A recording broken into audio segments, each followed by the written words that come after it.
Mise sous tension et lancement des travaux d'extension du réseau électrique d'Adjaoui-Koubé dans la commune de Port-Boué.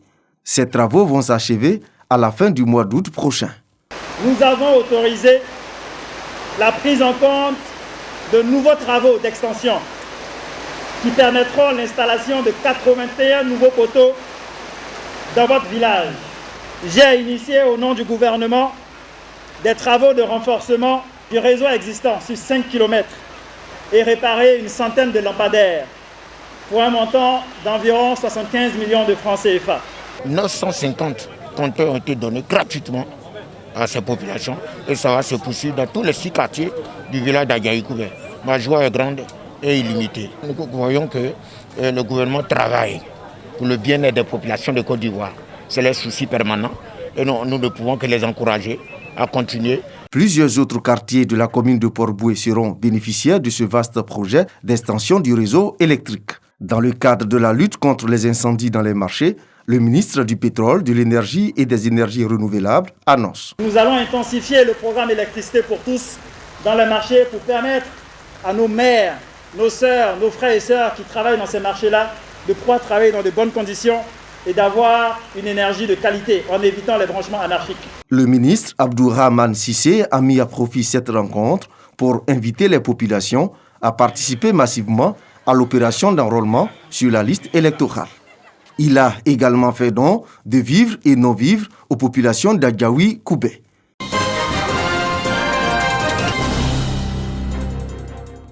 La communauté libanaise apporte son soutien au peuple ivoirien. À travers des dons composés de vivres et de non-vivres, la communauté libanaise vivant en Côte d'Ivoire veut contribuer efficacement à la lutte contre la maladie à coronavirus. Et nous sommes là porter d'un message de la communauté libanaise en Côte d'Ivoire. Vous assure de la solidarité de la communauté libanaise pour vous accompagner dans ce combat contre cette épidémie qui a endeuillé tout le monde. 350 flacons de gel hydroalcoolique repartis en 15 cartons, le tout d'une valeur d'environ 500 000 francs CFA. Un autre don réceptionné par Mariatou Koné, ministre de la Solidarité, de la Cohésion sociale et de la lutte contre la pauvreté.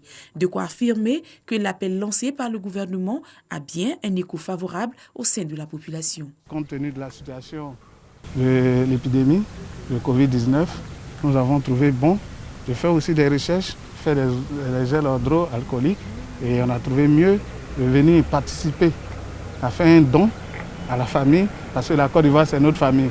Occasion pour Mariatou Koné de remercier ses donateurs et féliciter les relations diplomatiques entre la Côte d'Ivoire et le Liban. Nous avons lancé une chaîne de solidarité. Vous êtes venus agrandir notre chaîne de solidarité.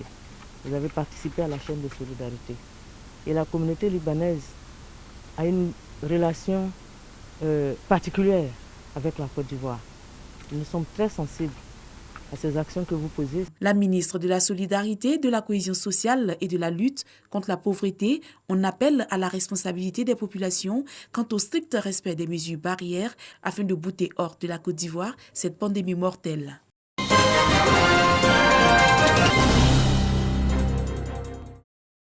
Sur instruction de la grande chancelière Henriette Dagri-Diabaté, le personnel de cette institution de la République se soumet à une opération de don de sang pour sauver les vies des populations ivoiriennes. Le don de sang, c'est un geste citoyen, c'est un geste fondamentalement humain parce que le sang nous a été donné à tous sous forme de naissance. Et on sait qu'en temps normal déjà, les hôpitaux ont besoin du don de sang des populations et a fortiori pendant une période critique comme celle-là. L'initiative est du ministère auprès du président de la République chargé des relations avec les institutions. Nous sommes aujourd'hui à la grande chancellerie parce que suite à l'appel lancé par M. le ministre à l'endroit des institutions de la République pour les exhorter à organiser des opérations de don de sang.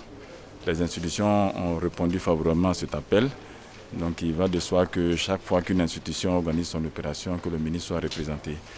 Les donneurs de sang bénéficient de plusieurs avantages, selon Dr Konaté Seydou. Quand vous donnez le sang, La quantité qui est prise, au bout de 3 semaines, cette quantité de sang est renouvelée par l'organisme. Ça rajeunit votre sang. Le fait de vous enlever un peu de sang améliore la circulation du sang qui est dans le corps. Et ceci permet d'éviter certaines maladies comme les accidents vasculaires cérébraux. Après la grande chancellerie, ce sera la Cour des comptes qui participera à son tour à cette opération de don de sang.